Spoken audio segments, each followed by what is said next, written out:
Assalamualaikum, kembali lagi di mata pelajaran ilmu pengetahuan alam. Yuk kita mulai pembelajaran hari ini dengan sama-sama membaca basmalah. Bismillahirrohmanirrohim. Untuk hari ini kita akan masuk ke bab baru, yaitu sistem perkembangbiakan tumbuhan dan hewan. Pada bab ini kita akan mempelajari bagaimana sih cara perkembangbiakan kelompok besar tumbuhan. Yang pertama ada tumbuhan paku atau Pterodophyta, yang kedua ada tumbuhan lumut atau Bryophyta, dan terakhir ada tumbuhan berbiji atau Spermatophyta. Pembahasan tentang tumbuhan berbiji atau Spermatophyta ini dibagi lagi menjadi dua, yaitu tumbuhan berbiji tertutup atau Angiospermae dan tumbuhan berbiji terbuka atau Gymnospermae. Nah, untuk pertama, kita akan membahas dulu mengenai tumbuhan Angiospermae atau tumbuhan biji tertutup. Pada perkembangbiakan tumbuhan Angiospermae akan kita bahas secara vegetatif alami maupun secara vegetatif buatan. Perkembangbiakan tumbuhan secara vegetatif ini sendiri adalah menghasilkan individu baru tanpa melibatkan proses fertilisasi atau peleburan inti sel sperma dan inti sel telur sehingga membentuk zigot. Perkembangbiakan secara vegetatif alami yang pertama adalah rizoma. Rizoma itu sendiri yaitu perkembangbiakan dengan tunas pada batang yang ada di dalam tanah. Contohnya seperti jahe, kunyit, lengkuas, dan temulawak. Yang kedua ada stolon. Stolon atau geragi merupakan batang tumbuhan yang menjalar di atas tanah. Tunas dapat tumbuh pada buku dari stolon. Saat tunas terpisah dari tanaman induk, tunas sudah mampu tumbuh menjadi individu yang baru. Contohnya yaitu pada tumbuhan stroberi. Sebagai orang Indonesia, kita tentu tidak asing sama yang namanya bawang merah. Coba deh perhatikan lapisan-lapisan yang terdapat pada bawang merah.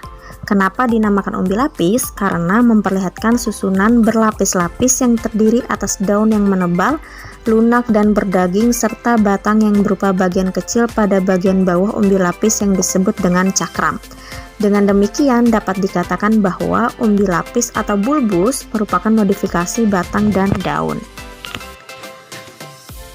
Umbi batang selain berfungsi untuk menyimpan cadangan makanan juga berfungsi untuk perkembangbiakan. Nah, contohnya ada pada kentang dan ubi jalar. Perkembangbiakan secara vegetatif alami yang terakhir yaitu kuncup adventif daun. Tahu nggak sih bahwa pada bagian tepi daun terdapat sel yang selalu membelah atau sel meristem? Nah, pembelajaran ini pernah kita bahas di kelas 8. Pada bagian daun yang demikian dapat membentuk kuncup. Kuncup merupakan calon tunas yang terdiri atas calon batang beserta calon daun. Kuncup yang terdapat pada tepi daun disebut kuncup adventif atau tunas liar pada tepi daun. Contoh tumbuhan yang berkembang biak dengan kuncup adventif itu adalah cocor bebek.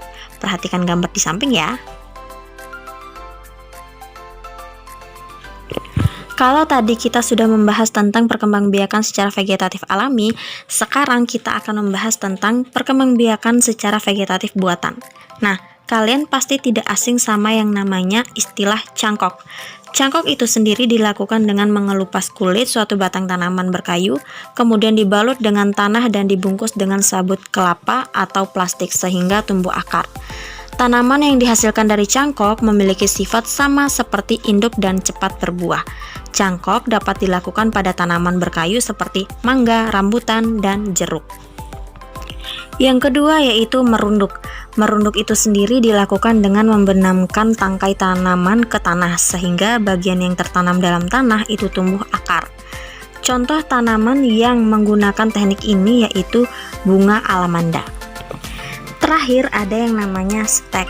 Stek adalah cara perkembangbiakan vegetatif dengan memotong atau memisahkan dari induk suatu bagian tanaman dan kemudian ditanam untuk menghasilkan individu baru.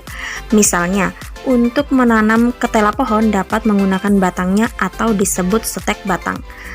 Tapi ada juga tanaman cocor bebek. Nah, tanaman cocor bebek ini dapat diperbanyak dengan menggunakan stek daun.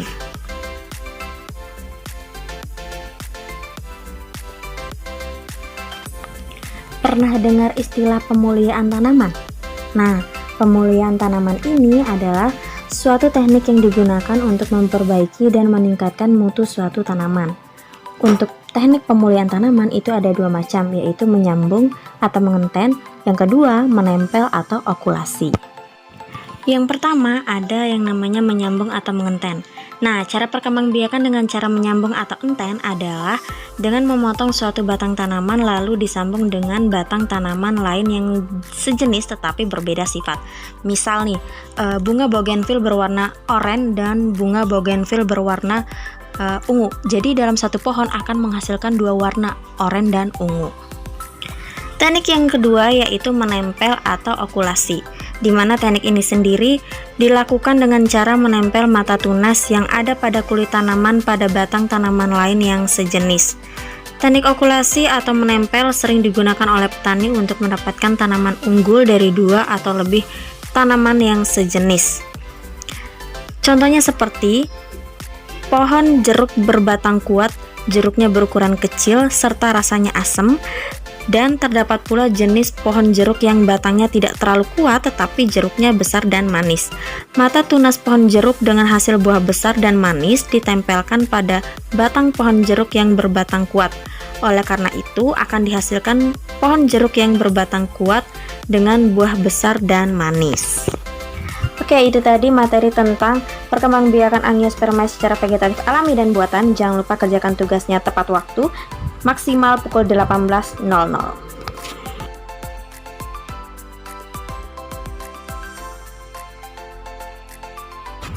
Terima kasih sudah menyimak video ini dengan baik. Jangan lupa kerjakan tugasnya. Kita tutup pembelajaran hari ini dengan sama-sama membaca hamdalah. Alhamdulillahirabbil alamin. Wassalamualaikum warahmatullahi wabarakatuh. Sampai jumpa di pembelajaran berikutnya.